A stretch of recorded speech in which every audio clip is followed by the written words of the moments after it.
minha mãe, por exemplo, o pai dela era espírita, tá? Meu avô materno. Meus pais, eles começaram no movimento espírita. Meu pai, na realidade, vem de família católica, né? Da família, inclusive, do meu pai, tinham freiras, vamos dizer assim, das parentes, né? E todos eles eram oriundos do norte da Itália. E na cidade de Araras, eles doaram vários imóveis, até que eles chegaram na cidade de Araras. Araras era praticamente um quarteirão alguns quarteirões em volta de uma praça, né? Montaram uma venda lá para importar produtos da Itália para a colônia italiana. E meu pai teve, então, uma infância no catolicismo, mas depois, com a juventude, ele foi se distanciando, porque ele era uma pessoa muito... ele era muito inquiridor, ele não aceitava as coisas assim de imposição, né? E teve um período até depois que ele ficou ateu, que ele frequentou a juventude dele, ele frequentou um ginásio na cidade vizinha de Araras, em Limeira, e lá eles tinham que assistir missa, ele e o irmão dele tinham que assistir missa todos os dias, né? E aí o que aconteceu? Ele, uma vez, ele até nos contou, a mim e meu irmão gêmeo, ele me contou que ele chegou para o sacerdote e disse para o sacerdote assim: o senhor tem certeza de que quando a criança ela morre na infância, vai direto para o céu? Aí o professor, que era padre, falou assim: claro, está lá nos cânones da igreja e tudo, quando morre criança, vai direto para o céu. Meu pai falou para ele assim: eu queria ter essa certeza que o senhor tem.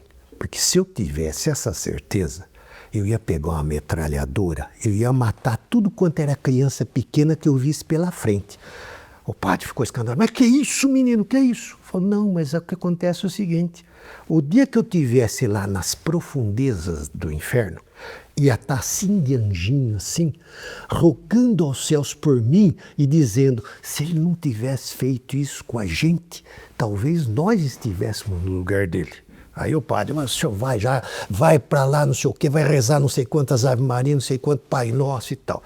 Então meu pai depois, quando ele foi para São Paulo, que ele foi fazer a faculdade de Direito Largo São Francisco, aí ele começou a entrar em contato aqui na cidade de São Paulo com centros espíritas. Ele frequentou inclusive a Federação do Estado de São Paulo, e ele era uma pessoa que ele é conhecido por, vamos dizer assim, por desmistificar. O desmistificador, ele ia lá e desmistificava.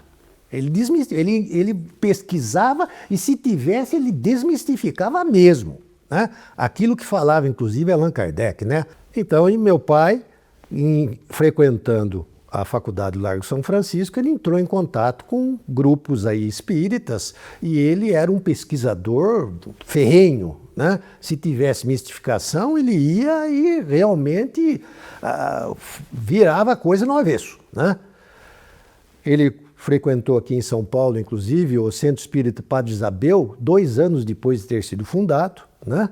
E ele conheceu depois, no final da faculdade, ele terminou o último ano da Faculdade de São Francisco, ele se transferiu para o Rio de Janeiro, na Federal do Rio de Janeiro, e foi lá que ele se formou. E lá ele conheceu o Divaldo Franco com 17 anos de idade.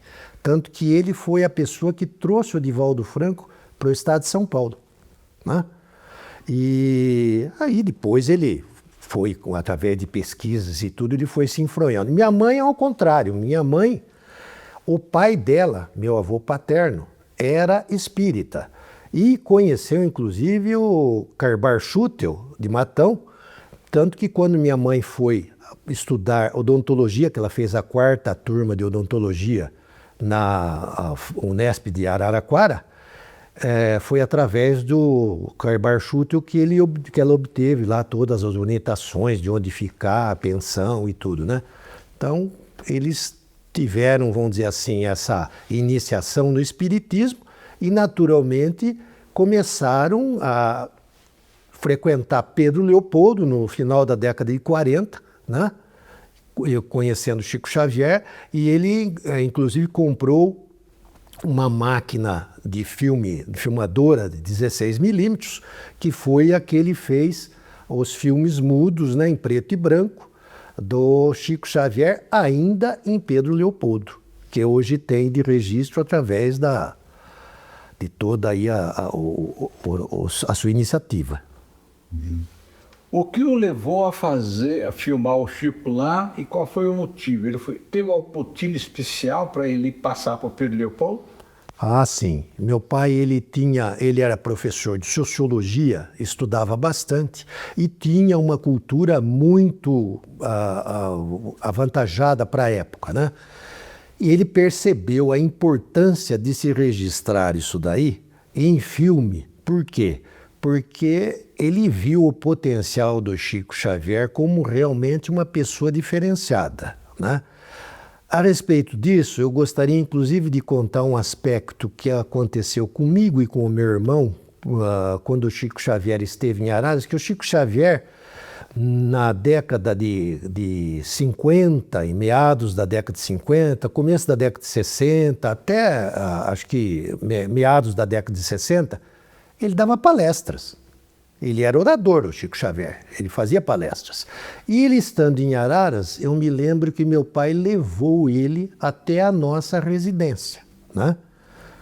Eu não posso me recordar a data certa, porque eu devia ter entre 6, 7, 8 anos de idade, mas eu me lembro como se fosse hoje que meu pai fez a seguinte pergunta para o Chico Xavier: Chico, você pode dizer acerca deles quem os dois serão no futuro?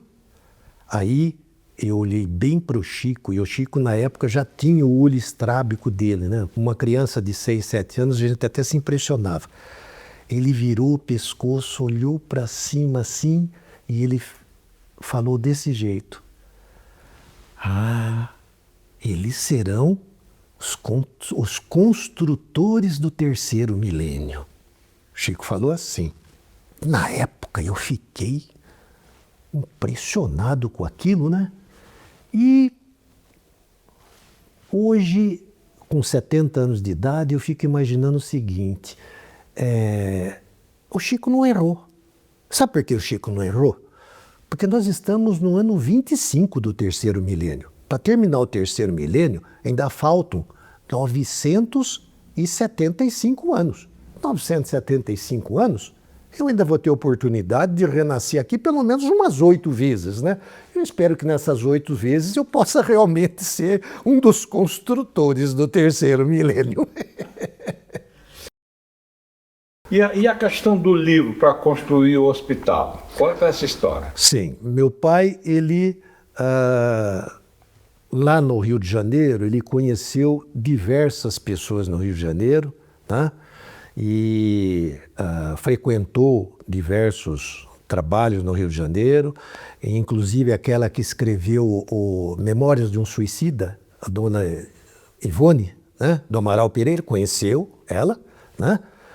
E conheceu diversas personalidades de lá, e ele começou a lecionar sociologia, porque na realidade ele não queria ser advogado. Advogado, quem quis que ele fosse foi o meu avô paterno, o pai dele. Por quê?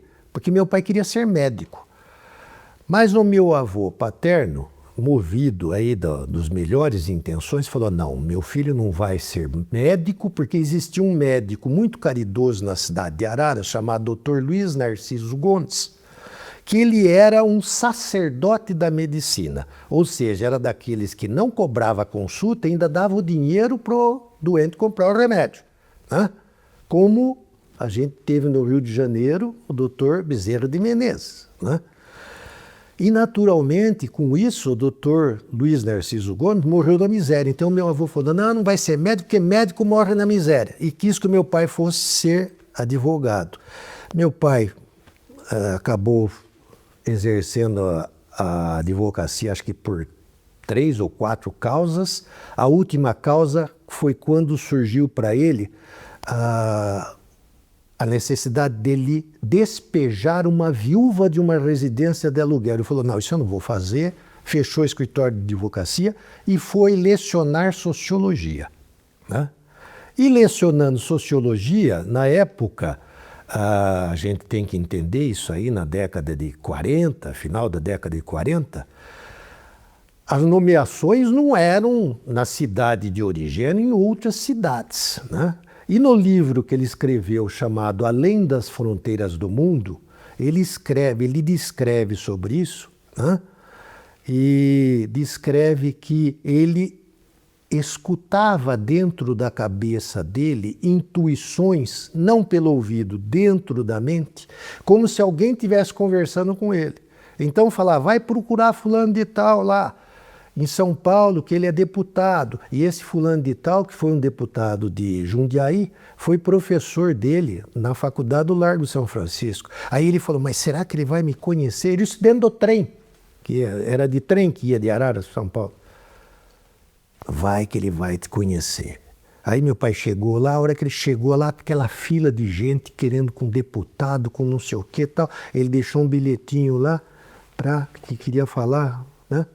De repente aparece o deputado lá, quem é o Lauro que está aí e tal, não sei o que, tal. Mandou chamar ele lá, levou ele lá para dentro e tal. Não sei, eu vou te apresentar para o secretário de Educação aqui do Estado. Aí apresentou para o secretário e tudo. Só que aí entrou nos trâmites, demorou meses e tudo isso aí. Quando ele achou que não ia mais acontecer nada, ele voltou uma outra vez para São Paulo, né? E a voz voltou a falar na cabeça dele, entra na sala agora, que a mocinha que falou para esperar, entra na sala. Ele entrou assim e falou, para minha surpresa, eles nem notaram que eu estava dentro da sala. Estava lá o secretário junto com o assessor dele e tudo, não sei o quê. Aí conversaram e tudo, falou, tem uma substituição aqui que a voz tinha falado, você vai tomar posse em Franca, né? Aí ele, olha, nós temos uma substituição, se quiser aqui, é em Franca. O resultado foi para Franca, né? E ele, quando foi em Franca, ele começou no quarto a escutar umas pancadinhas no quarto, e aí ele lembrou, isso aí, será que é espírito que está querendo comunicar comigo? Que o que já aconteceu, aquele fenômeno em Hydesville, das irmãs Fox. Ele falou, eu vou fazer uma pergunta, dependendo da resposta, eu vou daqui, né? Que ele acendeu a luz, viu e tudo, se tinha ratos, se tinha não sei o que, não tinha nada. Apagou a luz, voltou as pancadinhas. Se for espírito amigo, dá uma pancadinha, se for inimigo, dá 2. Como quem disse, se der 2, eu zarpo daqui. Aí deu uma pancadinha. Com o soletrar do alfabeto, comunicou-se com ele o meu bisavô, avô dele, desencarnado, que se chamava Antônio Miquelinho, mesmo nome, eu tenho o mesmo nome dele, só não me chamo bisneto, porque na época que eu nasci ele já tinha desencarnado. Dizendo para ele que a missão dele aqui era trabalhar com tudo ligado à saúde, mas que ele tinha sido, vamos dizer assim, não tinha tido permissão de exercer a medicina, porque em vida anterior ele tinha sido médico e tinha abusado dos dons da medicina, mas que ele teria que construir um sanatório na cidade de Araras, junto com o grupo e tal. Foi aí que começou a história do sanatório. Aí ele escrevia todos esses livros a respeito das pesquisas dele. Ele escreveu 4 livros, Além das Fronteiras do Mundo, Rumo ao Infinito, Palestina no Tempo de Jesus, Meditações, que era só de pensamentos. Todos esses livros, se quem tiver interesse pesquisar em YouTube, tudo vai encontrar, aliás, em Google, vai encontrar isso aí em sebos, sempre existem para vender, principalmente o Meditações, que foi reeditado várias vezes pelo Instituto de Difusão Espírita, né? O pseudônimo que ele usava era Jacques Garnier, que era o nome que ele teria teria, na época que ele desencarnou, que ele reencarnou, né? Na França, no século XIX, ele teria sido esse médico exercendo a medicina no sul da França, né? Que ele nasceu no litoral da Normandia, depois foi para Paris, fez o curso, e depois ele desceu para Marselha e exerceu a medicina em Marselha. E com a venda destes livros e a pesquisa através de, vamos dizer assim, de donativos, de doação para tijolos, para tudo. Uma vez ele esteve, por exemplo, no Rio de Janeiro. Ele, quando terminou o último ano lá no Rio de Janeiro, ele conheceu muita gente lá, pessoal do teatro, pessoal de tudo, e conheceu, inclusive, o dono do Cassino Quitandinha.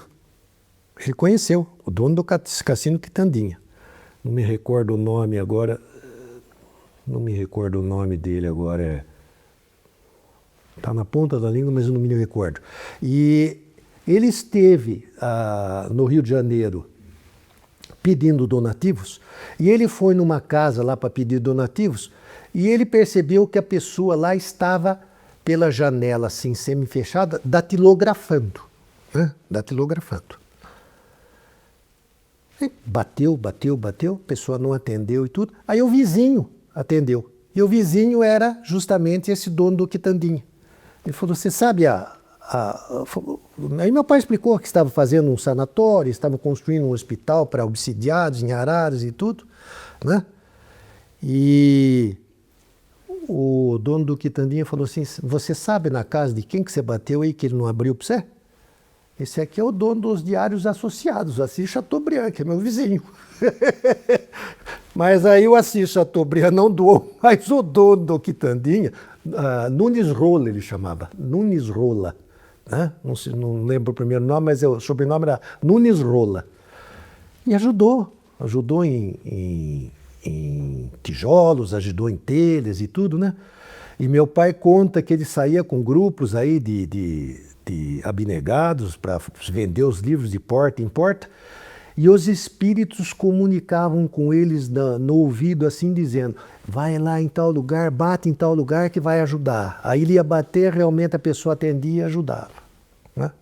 Então foi uma luta e construiu um hospital que hoje é em Araras o Hospital São Leopoldo Mandic, porque com a mudança que houve aí na saúde estadual, aqueles obsidiados, então, eles todos foram devolvidos para a sua residência, então a saúde não pagava mais, então acabou, vamos dizer assim, mudando de mãos e hoje está nas mãos do proprietário da Faculdade São Leopoldo Mandic, né? O Junqueira, e o hospital está de vento em popa, ou seja, pouco embora tenha mudado o nome, o ideal abençoado, ele permanece cada vez mais atuante. Por que ele inaugurou com o nome de Luiz Saião? Ele inaugurou com o nome de Antônio Luiz Saião, justamente porque, na época do Império, que foi, vamos dizer assim, um expoente do espiritismo, e conviveu, inclusive, com o doutor... com o deputado doutor Bezerra de Menezes, o Antônio Luiz Saião era um advogado, né? E era um camarada caridoso que ajudava, foi inclusive um abolicionista, né? E foi um expoente da doutrina espírita, ele foi um dos pioneiros da doutrina espírita no país. Então ele colocou Antônio Luiz Saião justamente porque este nome ele caracterizaria bem, ele não quis colocar Hospital Espírita Antônio Luiz Saião, mas ele colocou Sanatório Antônio Luiz Saião, né? Que era da FEB, é um dos senadores da FEB. Exatamente. Só que com isso, ele ganhou a antipatia do cônego da cidade, né?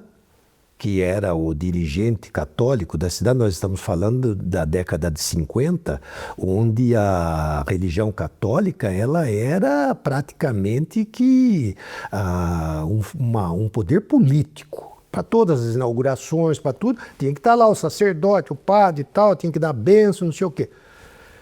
E este sacerdote, ele, com essa iniciativa do meu pai, né, ele excomungou o meu pai publicamente na igreja, né? Meu pai já não frequentava a igreja e tal, mas ele quis fazer isso aí porque os pais do meu pai, meus avós, frequentavam a igreja matriz de Araras, né? E uma forma de forçar o meu pai a desistir daquilo, ele falava nos sermões: Nossa Senhora não há de permitir levantar aquelas paredes. Quanto mais ele combatia, mais as paredes levantavam, né?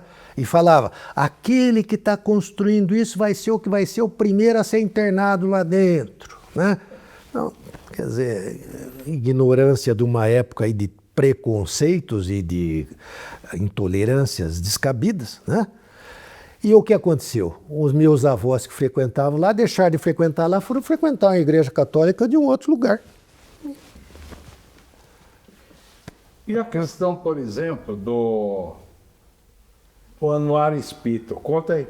Você me falou que o Chico que pediu para eles fundar o Anuário. Sim. Vamos lá, o Anuário.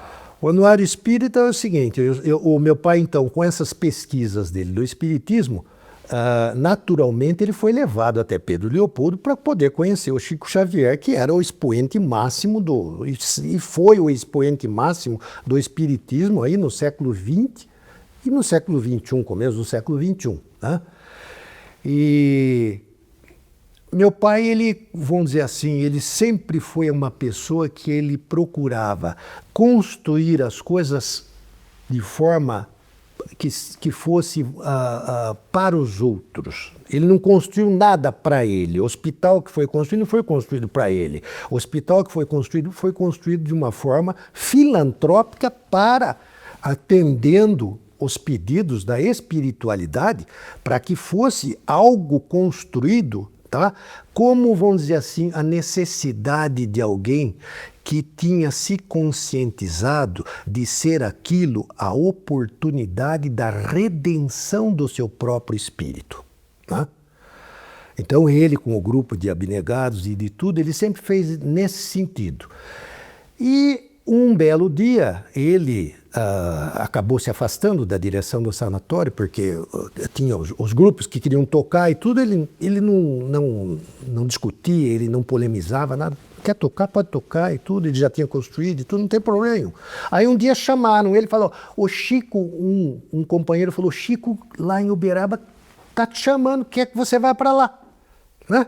Tô voltando de Uberaba agora, o Chico falou que quer que você vá para lá. Aí meu pai falou, mas então vamos para lá. Mas acabei de voltar. Não, vamos para lá. E voltaram para lá.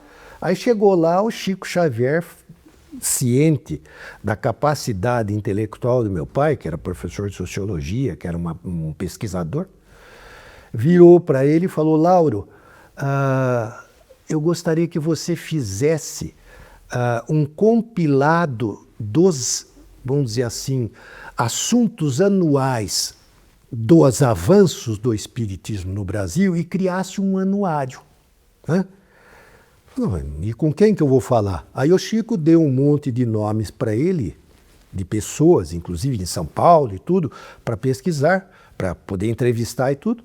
Meu pai saiu de lá com isso, veio para São Paulo e tudo. Depois de um certo tempo, voltou para o Chico e falou, Chico, eu acho que não vai dar certo. Falou, por quê?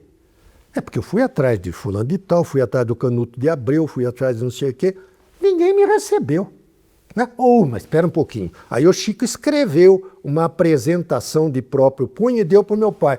Aquilo foi que nem mágica. Todos os que tinham fechado a porta abriram com as cartas da apresentação do Chico. Porque aí estavam sabendo de quem que era a recomendação. E aí realmente saiu o primeiro Anuário Espírita em 1964, né? E foi o que deu início, inclusive, ao Instituto de Difusão Espírita, porque o primeiro Anuário Espírita foi impresso numa gráfica aqui de São Paulo, que era ligado aos tempos que ele tinha frequentado aqui faculdade de São Francisco, que era amigo dele da época. O segundo, em diante, já foi através do IDI, que foi o nome, inclusive, sugerido pelo Chico Xavier, que é o Instituto de Difusão Espírita de Araras. Que maravilha, né? Bom, Pois é. agora fale um pouco da sua mãe, né? Pois é, minha mãe, ela sempre acompanhou ele, né? E ela era dentista, eles, inclusive, vamos dizer assim, meu pai era noivo, meu pai foi noivo 2 vezes, se eu não me engano, 2 vezes ele foi noivo e não deu certo, as 2 vezes, né? E minha mãe era dentista, eles se casaram, ela tinha 34 anos, ele 35, né? Ela era dentista e ela tinha um tio, né? Acho que era irmão da mãe dela, que ele tinha mediunidade. E um dia ele virou vendo o meu pai, eu não sei se foi num centro, não sei o que foi lá, que meu pai, inclusive, fundou centro em Arara, centro espírita e tudo. E frequentava o centro do pai da minha mãe, né? Frequentava junto. E esse irmão esse tio da minha mãe falou assim, ô Cida, o nome dela é Aparecida, fala, ô Cida, esse moço aí você vai se casar com ele. Ela falou, fala baixo, fulano, fala baixo que ele é noivo, ele vai escutar ainda, você vai complicar para mim, né? E realmente acabou dando certo de se casar e tudo, né? Foi uma coisa interessante. E ela sempre ajudou muito o Ideal, né? Inclusive, no sanatório, ela trabalhou mais de 30 anos durante o período da tarde como cirurgiã dentista de forma absolutamente gratuita, filantrópica, sem receber nenhum provento pecuniário. Mas hoje eu tenho certeza que, olha, eu tenho que fazer muito esforço para poder conseguir o direito de poder conviver com eles do lado de lá, né? Porque encontrar, toda a gente vai se encontrar, mas é a tal da coisa, né? Aqueles que estão mais evoluídos, eles, bom, então agora chegou a hora de eu ir para a minha colônia lá em cima, se aguarda um pouco aí. E você e seu irmão, vocês seguiram a doutrina espírita conforme os seus pais? Sim, desde nós nascemos nesse ambiente espírita, né? Nós nascemos no ambiente espírita e o que eu acho mais bonito no espiritismo é justamente a beleza dele ser uma filosofia que ela não é estática, ela é dinâmica, né? Então, é uma filosofia que nos permite questionar, né? Por exemplo, uma vez eu tive a oportunidade de almoçar lá no sanatório, eu tive a oportunidade de almoçar logo depois de uma palestra do Divaldo Franco, e frente a frente com o Divaldo, ele estava na minha frente com o prato e eu aqui, eu virei para o Divaldo e falei, Divaldo, eu tenho uma curiosidade, tá? Que até hoje não entendo bem, né? Que é o seguinte, aquela história que o Chico deixou grafado, inclusive, se eu não me engano foi no Pinga Fogo, de que é necessário a gente aguardar 72 horas depois do desencarne para proceder à cremação. Ele falou realmente isso? Falou, está lá no Pinga Fogo, falou realmente isso e tal. Então, Divaldo, agora, uma coisa que eu não entendo é o seguinte, nós vivemos num país tropical.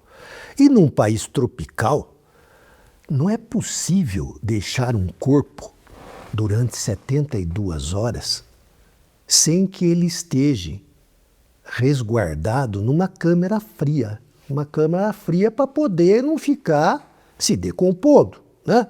Realmente tem que fazer isso. Eu falei, Divaldo, você já experimentou abrir o congelador e enfiar a mão lá dentro?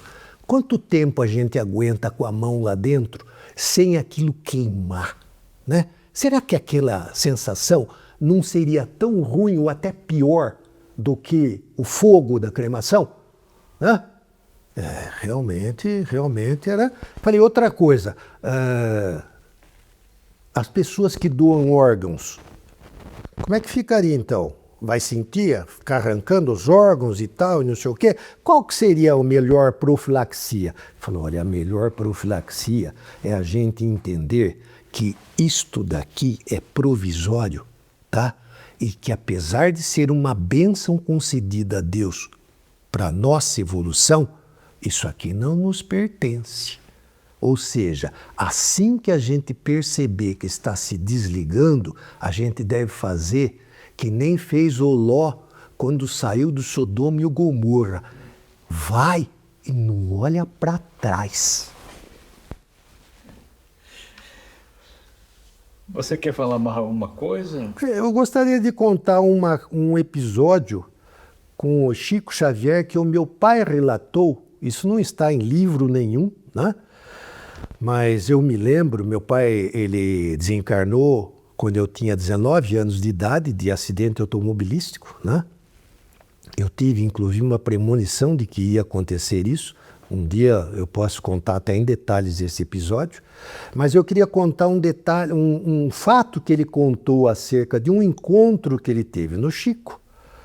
Se eu não me engano, foi em Pedro Leopoldo. O Chico, ele era uma pessoa, para quem conheceu pessoalmente o Chico, e eu posso testemunhar isso. Era impossível estar na presença do Chico Xavier sem a gente sentir um diferencial. Por quê? Porque ele não era uma pessoa comum, né? Era uma pessoa de altíssimo bom humor, gostava inclusive de piadas, vamos dizer assim, sem ser piadas de baixaria, gostava de dar risada e tudo. E este fato, inclusive, quando ele contou esse fato, depois dele contar, ele dava gargalhadas que aí a pessoa ficava sem saber se aquilo era realmente uma verdade ou não, né? O meu pai testemunhou que alguém perguntou para ele e falou assim, Chico, aquela passagem no Novo Testamento que Jesus diz que daí não sairás até pagares o último ceitil. Significa, quem estiver aqui não vai poder deixar a roda de reencarnações sem que pagar o último centavo, né? É verdade isso, né? Aí o Chico falou assim, olha, eu perguntei uma vez para o Emmanuel isso e ele me falou a respeito de um caso de uma freira muito caridosa, que ela passou a vida inteira dela a fazer enxovaizinhos de crianças, né? Enquanto ela rezava e tudo, ela fazia enxovaizinhos de crianças e tudo. Isso ela fez durante 80 anos. Ela fez os enxovaizinhos e tudo. Foi uma pessoa que não tinha defeitos, não tinha nada, né? A hora que ela desencarnou, né, foi recebida lá praticamente que uma banda sinfônica, vamos dizer assim, né? E aí o mentor dela falava assim, olha, poucas pessoas chegaram a esse nível, mas a senhora vai ter que voltar. Voltar? Né? Mas voltar para quê? Né? O que eu fiz de errado lá? Eu já fiz um balanço, não me lembro nada que eu fiz de errado, né? Chico Xavier contando isso. Ele falou assim, a hora que a senhora fazia um enxovalzinho, lembra que a senhora usava aqueles rolinhos de linha e tudo? Quando chegava no último pedacinho, a senhora cortava com o dedo e jogava no chão, aqueles pedacinhos. Então, todos aqueles pedacinhos somados que a senhora jogou no chão, agora a senhora vai nascer, a senhora vai ficar lá por algumas décadas só, a senhora vai ser filha de um fazendeiro, vai plantar algodão para repor aqueles fiozinhos que a senhora jogou no chão. E ele dava risada, dava gargalhada. Aí você ficava sem saber se aquilo piada isso, seria né? uma piada ou se seria realidade, né? Então, é mais um aspecto que a gente vê que o espiritismo, ele não é uma coisa pronta, ele é uma coisa que realmente a gente, sabe? Seria mais ou menos a mesma coisa que virar e falar o seguinte: quantas reencarnações a gente ainda vai ter, né? Até não precisa nascer mais, né? Eu tinha uma tia, irmã da minha mãe, que ela era médium e inclusive fazia trabalhos e tudo, e uma vez ela recebeu um espírito e tudo, e o espírito falou para mim na frente assim: você é tão antigo, mas tão antigo que as suas civilizações que você viveu já nem existem mais. Eu fiquei tão inchado ouvindo aquilo lá, falei: nossa, eu sou muito importante e tudo, né? Depois, refletindo, eu percebi. O espírito me chamou de idiota e eu não percebi. Se eu renasci em civilizações antigas que não existem mais e ainda estou aqui, eu sou muito ruim de serviço. Muito bem, Antônio. Olha, nós estamos contentes por esse seu depoimento maravilhoso. Você que está de parabéns, Luciano, por toda a sua iniciativa aqui, por todo o seu trabalho, por todo o seu pioneirismo. E olha, você tem a mais absoluta certeza de que você está coberto aqui das mais puras bênçãos, tá? Por tudo isso aí que você tem feito e tudo. E hoje, inclusive, eu tive uma reunião aí de trabalho jurídico e tal, conversei com um amigo aí, Humberto Tedeschi, ele também tem preparos espíritas e tudo, e ele está com a esposa com tratamento oncológico, né? Então, aproveitando esse ambiente aqui de altíssima espiritualidade e relembrando que o Chico falava que a encarnação é uma coisa tão séria, tão elaborada, que se a gente pedir prorrogação com fé, o alto concede. Então eu queria pedir aqui para todos os espíritos que estão aqui, que atuam aqui dentro, se puder conceder essa prorrogação para a esposa desse meu amigo, Humberto Tedeschi, que concedam para que eles possam aí evoluir mais tempo aqui, que eles possam ser felizes e tudo. E agradeço de coração a oportunidade de estar aqui, de ser um dos primeiros, primeiro com a minha esposa e tudo aqui presente, de, olha, testemunhar essa façanha sua, viu? Parabéns.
Amen.